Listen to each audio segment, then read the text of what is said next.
So this is a very raw Facebook Live, and I have been criticized in the past for being too real and too vulnerable and too emotional. But I am moved to make a video because I think it's going to be seen more than if I wrote something. I did. Hi everybody. Thanks for joining. Hi Kathy. Hi Johnny. Hi Melinda. So I did a moth last night. I've wanted to speak at the moth forever, and every time I tried to go, there was like an issue or a conflict or a gig or something, and I finally was like, I'm doing it. I had my story picked out, and the hi Connie. Hi Maris. Oh my God, all these people. So I was running from another gig, and I was like, I'm doing it. So I bought my ticket and I went, and it was the first time they did one in New Jersey. And the guy who was hosting it was Peter Aguara, who's this amazing storyteller performer. He and I did a play together at Princeton like 8 years ago, and he is amazing. We had such a connection. People thought we were really married after the play. Like it was cool. So I didn't know if he'd remember me because it's been a while. And I walked up and he gave me like the hugest bear hugs. He's just like this big mush ball. He's like this huge guy, and he's just so full of love. And I put my name in the hat, and sure enough, I got to do my story. Now, and it was a story slam, so I didn't win, but I learned so much. And of course, my critical voice was like, wah, wah, wah. And that's not the point. The point was, it was a beautiful night. It was in a beautiful space at this old Polish American club that they have renovated and made it into this super cool venue, Whitehall, and it's down in Jersey City.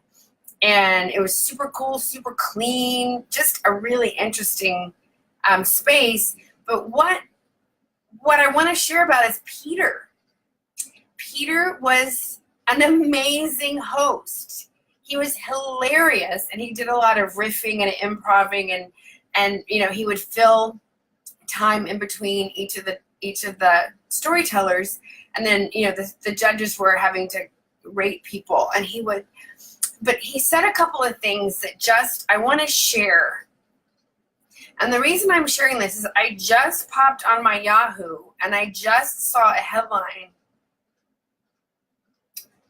that says that a 9-year-old boy killed himself because he was being bullied because he came out of the closet.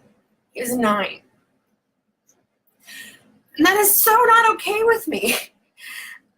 I mean, there's a lot of things that are not okay with me, like the shooting, and, you know, I don't want to get political or religious here, but it just breaks my heart. I'm like, it's getting younger and younger and younger. And for those of you who know me, you know this. And if you're new to me, I have been speaking about alcohol awareness, sexual assault prevention and response, eating disorders. I've been talking about really tough subjects because all of that happened to me as a preteen, a teenager, and then in my early 20s. I had 3 addictions. There was tremendous trauma and abuse, and I've spent a lifetime healing. And my whole point is the more I heal myself, the more I can help other people. And that's one thing that it comes out of my comedy and my one-woman shows, and when I go speak at colleges or high schools or wherever I'm speaking, it's all part of my message. But it just, that headline just really, and I know I can tell I'm in a fragile place, so I'm not even going to read the article, but just seeing the headline, it just made me think about, we all need more love, you know, and we need to lean in when somebody is being a bully. It's because they've been bullied, they've been abused, they're scared and angry. I worked in a very toxic work environment for 15 years.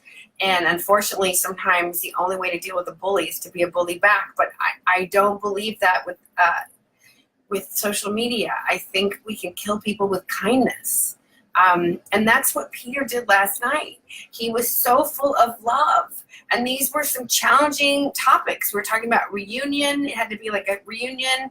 When did you bury the hatchet and why? And some of the things people wrote were hilarious and crazy, but so powerful. And he addressed it all with love, with love.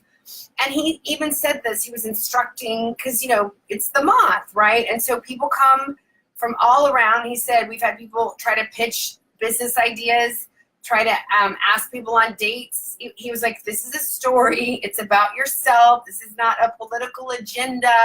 This is about you and your experience.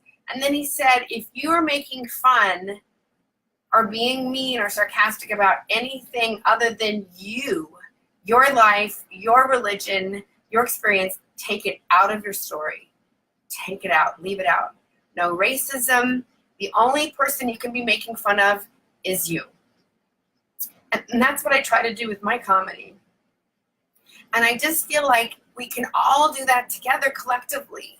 I feel like kids, unfortunately, are seeing bullying by their parents, teachers, coaches. I don't know, because I'm an aunt and I'm around kids, but I'm not a parent, and I'm not passing judgment. But I just feel like collectively we've got to raise the vibration. We've got to make it not okay. And I'm going to make a comparison. And in the 1970s and 80s, a lot of people, and before then, a lot of people drank and drove. It wasn't encouraged, but people just looked the other way. And I've heard story after story of how cops sort of escort people home and say, don't do that again. And then finally, I forget exactly the year, but a woman lost her child, her 18-year-old child, to a drunk driver. And she was like, no more. And she dedicated the rest of her life to changing the public awareness and consciousness about this issue. She worked with lawmakers. She helped change it. For a long time, the drinking ages were different in different states, and the speed limits were different all over, and she helped change that and make it all to, the drinking age 21. She helped raise awareness, and she created Mothers Against Drunk Driving, MAD. Now, it took a while to change, but she changed our culture. She changed the consciousness, and she said, no more. No more. My son's life is not going to be gone in vain because of this. And she has, her movement, which many, many other mothers joined in, has created a huge shift. And unfortunately, some people who are still in addiction or whatever still drink and drive, but it is not cool. It is not hip. And with the help of Uber and Lyft and lots of other things, we have cut back on that. As a society, I don't have the stats right in front of me, but that's what I want us to do with bullying. Like, no more. No more. Hi, Don. Oh my God, I used to have such a crush on you in high school. Like, no more. Like, it's not okay. And, and I did a gig in Montana that went horrifically. I wasn't clear on what the booker wanted, and then when my agent didn't call me back, I should have said, I'm not getting on the plane. It was a series of miscommunications, and it was partially my responsibility and partially some other people's, whatever. But it was horrifying, the culture at this private, exclusive Catholic university in Montana. I'm not going to say the name or what, but I went with a full heart, what I thought they needed and wanted. I had agreed to do all this extra stuff, which I never should have, lesson number one for Elaine. Anyway, the gig did not go well. In fact, the first thing that I did for the teachers, the hatred I felt. Anyway, I felt the whole thing was handled horribly. And when I came back to New Jersey, I can't tell you how badly I wanted to go on social media and just rail against, all this stuff. And luckily, I just kept sitting and praying and breathing and meditating, and I didn't do it. And I could have been right and self-righteous, but it would defeat the point. Like, that culture at that college is already messed up enough. They don't need me coming at it from an unprofessional place, And I even wrote a Huffington Post blog about it, and they wouldn't print it.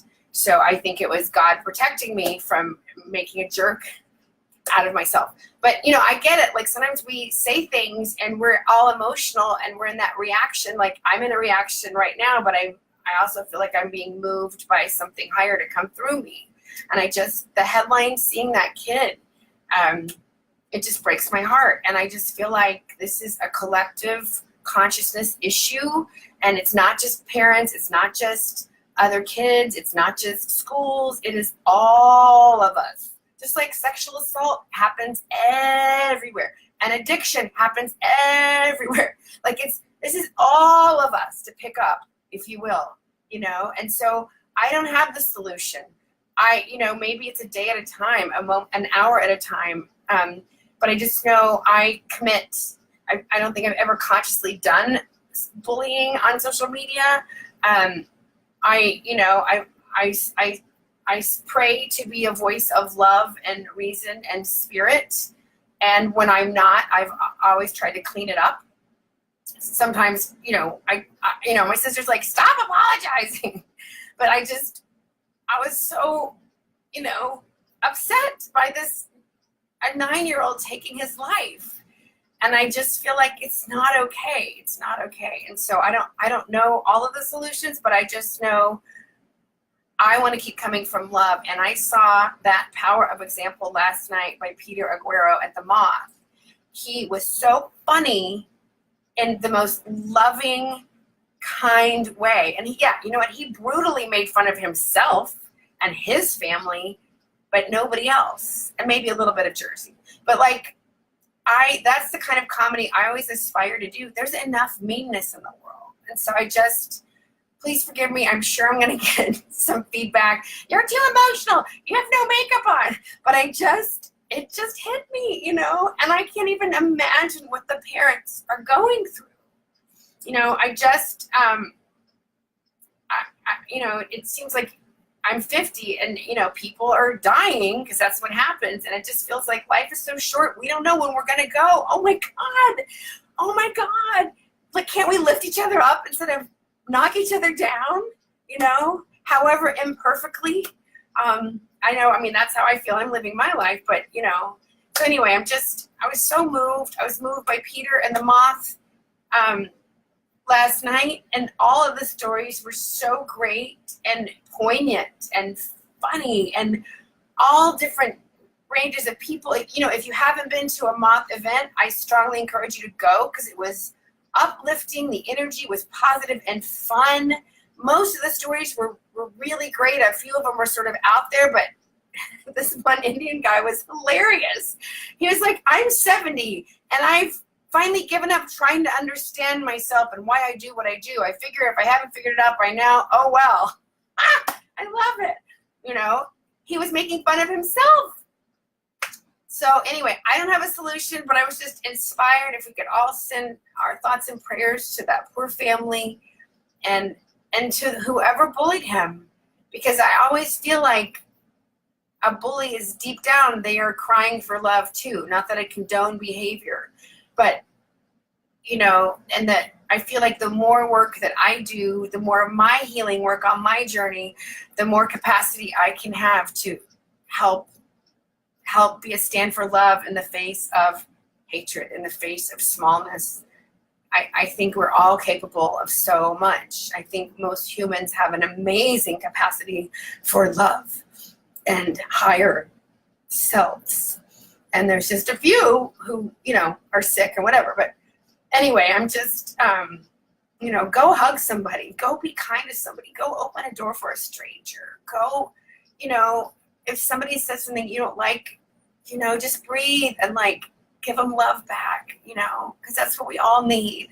Anyway, I was just so moved and saddened, and I just felt inspired to come on and share that. So anyway, love you guys. Okay, now I'm going to try to go back to work. Thanks for watching. Pass it on if you feel like it would help somebody. Okay, thanks. Bye.